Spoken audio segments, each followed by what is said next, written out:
역대하 26장의 말씀, 그가 강성하여짐에 우시야 왕에 대한 말씀입니다. 여러분 모두는 지금 당장 행복해질 수 있습니다.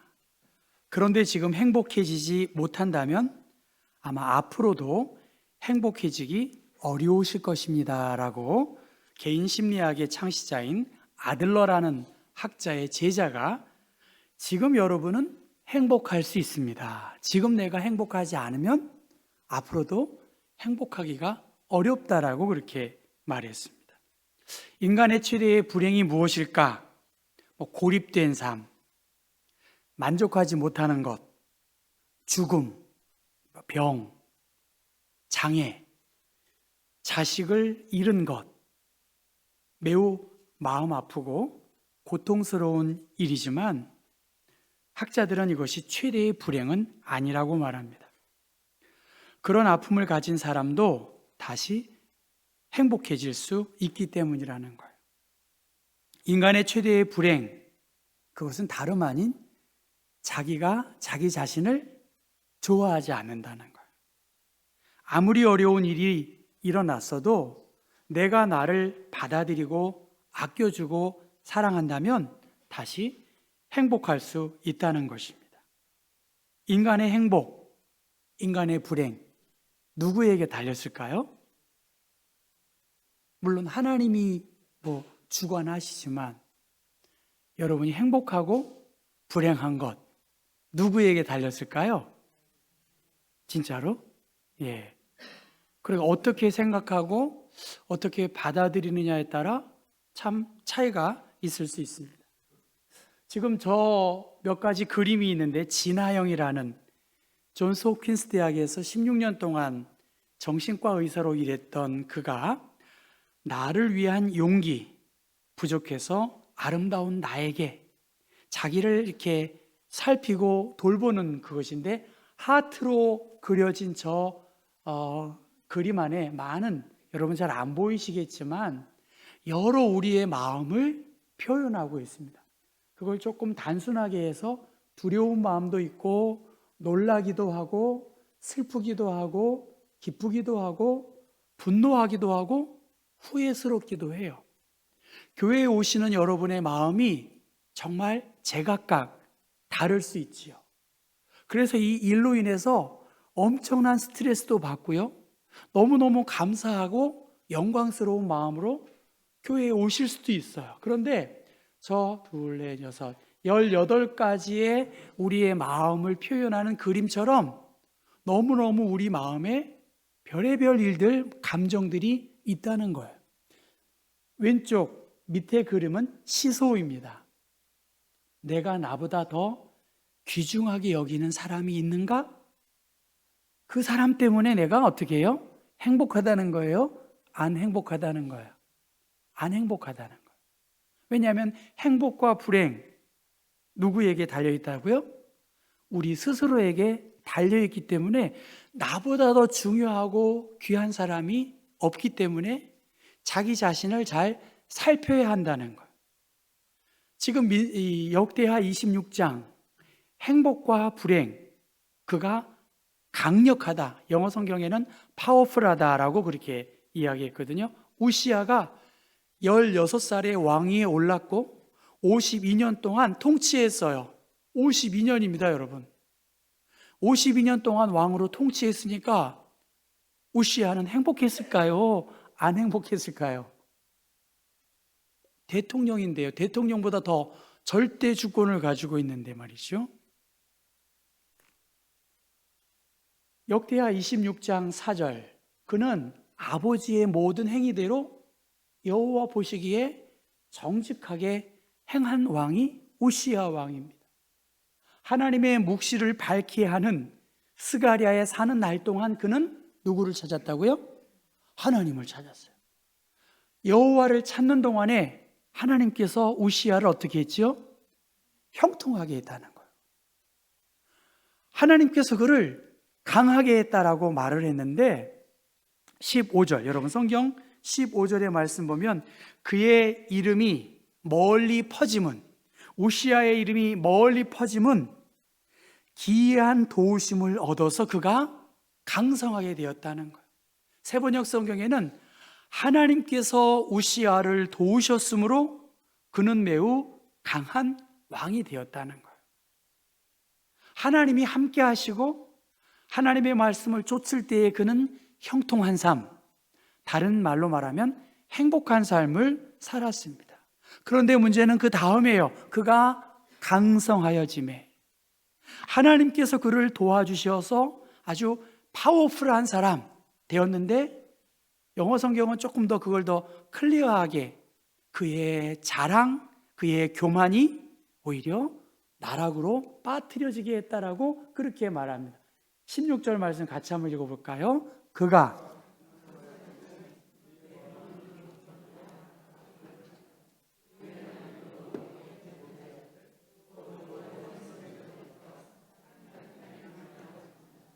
아주 단순한 내용이에요. 그가 강성해졌어요.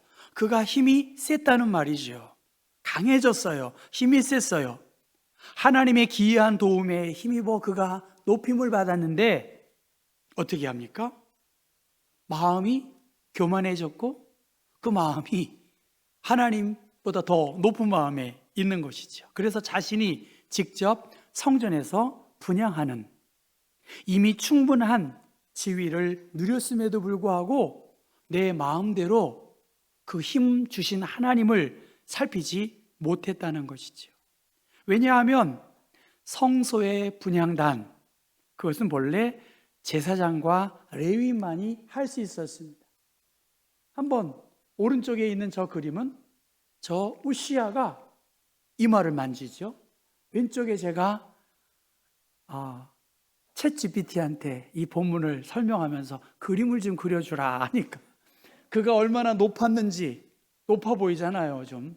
근데 밑에 보면 그가 향단에 분향할 때 이마에 다병이 발생한 것이지요.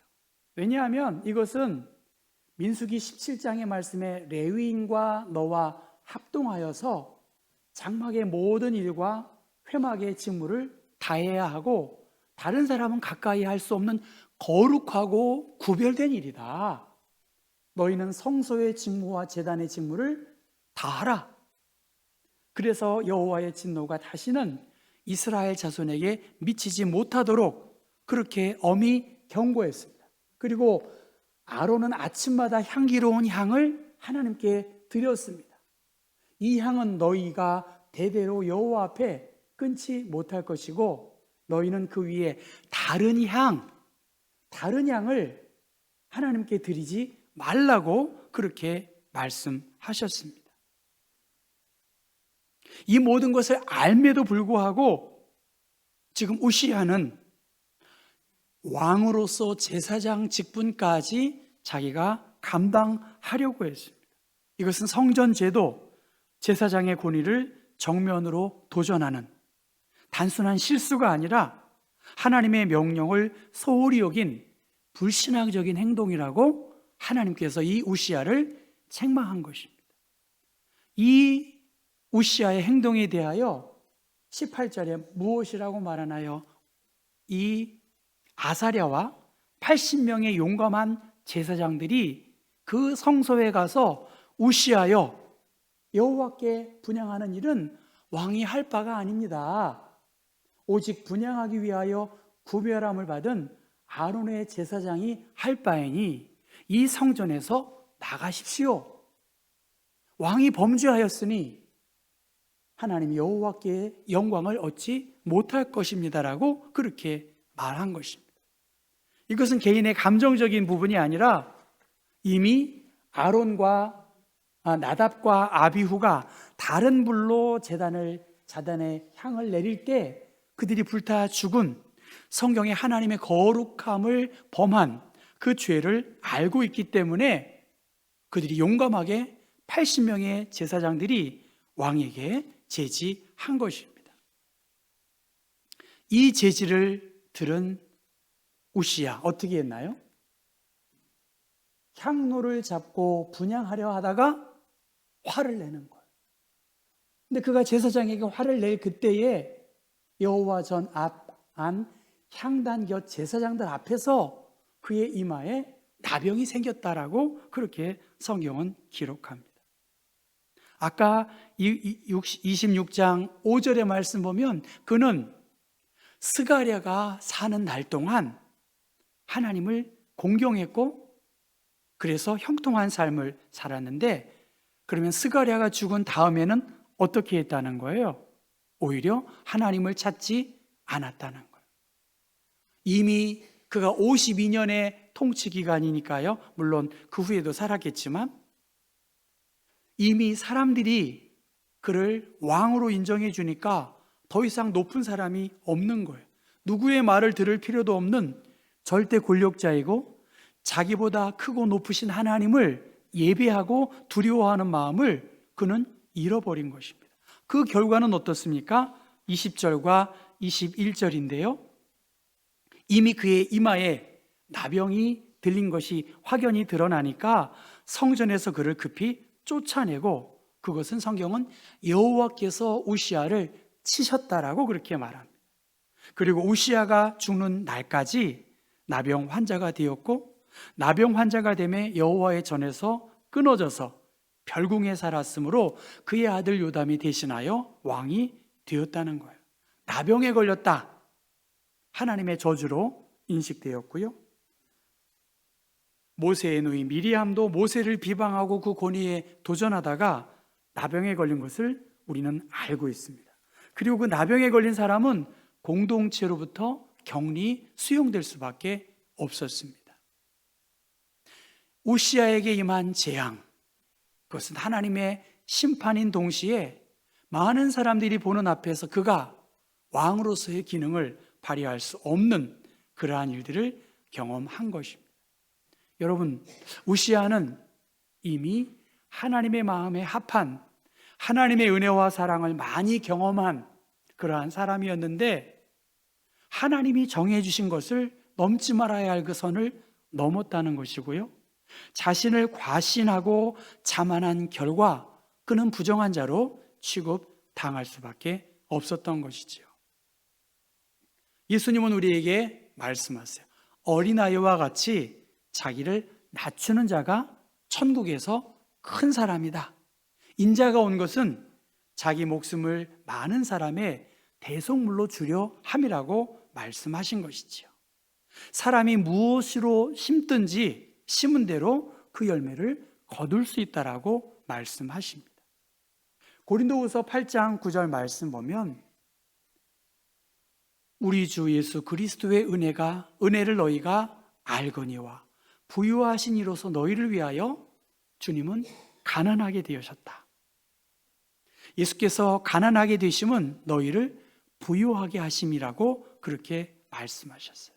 만왕의 왕 되신 주님, 그분이 낮고 천한 우리의 자리로 오신 것이고, 주님의 뒤를 따르는 수많은 하나님의 사람들은 그렇게 은혜와 섬김의 자리로 낮아진 모습을, 그 일을 행하고 있었던 것이겠죠. 우리의 삶, 방향을 잃어버리고요, 모든 것을 자기 중심적으로 판단하고 있습니다. 지금 제가 조선 왕조 실록 이야기를 하는 게 아니잖아요. 고 목사님이 말씀하신 것처럼 모세의 손이 올라갔을 때 이겨? 이렇게 의심할 수도 있잖아요. 그런데 성경은 그 중보의 기도를 통해서 하나님의 역사를 이루어가고 있는 거예요. 우시아, 하나님께서 이 일을 통해서 우리에게 주고 있는 이 말씀의 의미를 우리가 기억해야 되겠죠. 우시아는 처음에 하나님을 잘 섬겼어요. 이 기나긴 신앙의 여정을 어떻게 잘 아름답게 마무리할 수 있을까? 어떻게 살아계신 하나님을 더욱 생생하게 체험하고 처음 신앙을 잘 회복할 수 있을까? 도대체 우리는 어떤 하나님을 믿는가? 강남순 교수는 이렇게 말합니다. 경기에서 이기게 해달라고 기도하면 이기게 해주는 신, 자기 자식을 좋은 대학에 들어가고 좋은 직장에 취업하게 해달라고 기도하면 붙여주는 신, 열심히 기도하고 충성하면 물질적 축복을 내리시는 신, 전쟁을 이기게 해달라고 기도하면 들어주는 신, 특정한 곳에 투자하라고 기도 중에 알려주는 신, 그런 신은 존재하지 않는다는 거예요. 지금 우리의 행복과 불행, 강성해짐이 꼭 행복의 열쇠는 아닌 것이겠지요. 오늘 이 우시야를 통해서 주신 하나님의 말씀, 그가 처음은 하나님을 잘 섬겼어요. 우리의 행동에 형통한 삶을 살 수 있다면 분명히 우리 자신이 중요한 열쇠를 갖고 있는데 믿음 생활에서 어떻게 더 행복한 신앙생활을 할 수 있느냐, 이것입니다. 역대하 26장 5절, 하나님의 묵시를 밝히 아는 스가랴. 스가랴 선지자는 하나님의 묵시를 밝히 알았다라고 했고, 그 밝히 안 하나님의 비밀을 우시야는 보고 배운 것이지요. 그래서 스가랴에 사는 날 동안 우시야는 하나님을 찾았고, 하나님을 찾는 동안에 형통한 삶을 산 것이지요. 이 하나님의 묵시를 밝히 아는 것, 그것을 공동 번역에는 하나님을 공경하도록 깨우쳐주는 사람, 그가 스가랴였다는 것. 하나님을 두려워하도록 가르쳐준 사람, 그가 스가랴였다는 것. 그 가르침을 받은 우시야는 하나님을 찾았고, 그가 여호와를 찾을 동안에는 하나님이 그를 형통하게 하셨다고 말씀하십니다. 인간의 행복, 불행의 기준 무엇일까? 하나님의 나라에 참여하는 삶, 컨트리뷰션이라고 하더라고요. 하나님의 나라에 참여하는 삶, 그러면 충분히 행복할 수 있다는 것. 아까 말한 그 아들러라는 개인 심리학자는 실질적인 기여가 꼭 눈에 띄지 않더라도 내가 무언가를 기여하고 있다는 감정만을 가져도 그는 행복할 수 있다는 거예요. 여러분의 자리와 여러분의 형편에서 하나님의 나라와 하나님의 의를 위해 내 재능과 시간과 달란트가 이렇게 사용되고 있다, 쓰임받고 있다라고 하는 것은 행복의 큰 열쇠라는 거예요. 리그 워렌은 말합니다. 당신에게 주어진 것으로 당신은 무엇을 하고 있습니까? 우시야의 초기의 생활, 평가가 좋았지만 날이 갈수록 하나님의 묵시를 밝히 하는 그 스가랴의 말씀을 소홀히 여겼다는 거예요. 하나님의 말씀을 가까이 하고 순종할 때 형통할 수 있었고, 그 가까이 하는 사람이 우리 주변에 있다면 너무나 큰 행복일 것입니다. 여러분, 우시야가 강성할 때 더 조심했어야 되겠고요. 제사장들보다 자신이 훨씬 그 일을 잘한다고 생각할 수 있을 거예요. 그에게는 부족함이 없었기 때문이겠고, 제사장이 하는 그 행위가 대수롭지 않다라고 생각할 수도 있었겠지만, 이 말씀을 결과적으로 본다면 이 우시야의 나병 여부를 누가 판단하나요? 제사장이 판단한 거 아니겠습니까? 오늘 우리들에게 많은 행복한 일들, 불행한 일들, 수많은 마음들이 우리 마음속에 자리 잡고 있지요. 여러분의 마음을 아마 더 잘 아실 것입니다.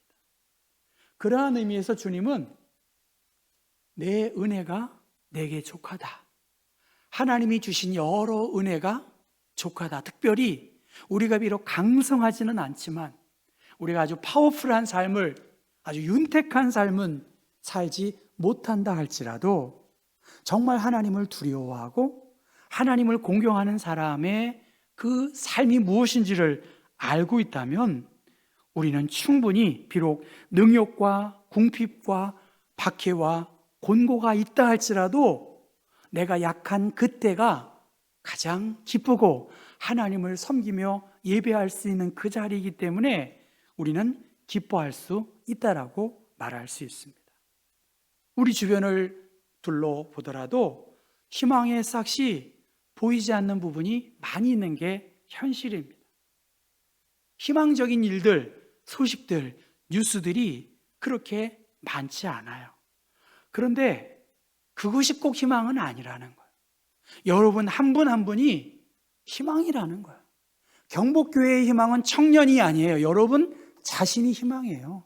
여러분 자신이 온전하게 하나님을 공경하고 하나님을 섬기면 그것이 희망이에요. 여러분 한 분 한 분이 너무 소중하기 때문에 다시 한번 이 스가랴를 통해서 주신 말씀처럼 더 하나님을 두려워하고 공경하는 삶을 살아야 되는 거예요. 왜? 하나님이 우리의 희망이고 이 약하고 힘이 없고 곤고한 이 상황에서 그럼에도 불구하고 하나님의 부유하심은 드러나기 때문입니다. 그러한 의미에서 여러분, 강성하지 않더라도 내 뜻대로 모든 일들이 이루어지지 않는다더라도 내 삶이 정체되어 있고 정말 사방으로 우겨쌈을 당하는 많은 어려움이 있다 할지라도 하나님이 우시아를 통해서 하시고자 하시는 일은 무엇인가요? 너의 강성함이 나에게 있다. 내가 너를 도왔으므로 너는 힘있고 강한 하나님의 비밀한 일들을 드러낼 것이다. 그러니 하나님의 말씀에 겸손히 순종하고 하나님과 동행하는 삶, 형통의 삶, 행복한 삶을 넌 살아갈 수 있다라고 주님이 우리에게 말씀하세요. 바라기는 역대하 말씀을 여러분 읽고 계시는지 모르겠어요. 그건 여러분, it's up to you. 여러분 알아서 하셔야 할 일이에요. 그런데 하나님이 우리에게 주시는 말씀이 있어야 되잖아요.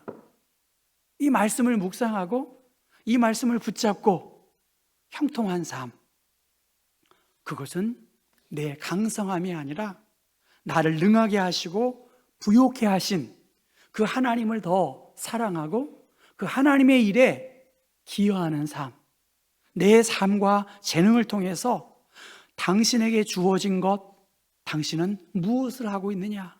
우리 오랜 목사의 말처럼 하나님이 주신 이 은혜와 사랑을 그의 나라와 그의 의를 위해서 부족하고 보잘것없지만 그 일을 위해 힘쓰고 감당할 때 하나님께서 우리에게 형통의 삶으로 인도해 주시리라 확신합니다.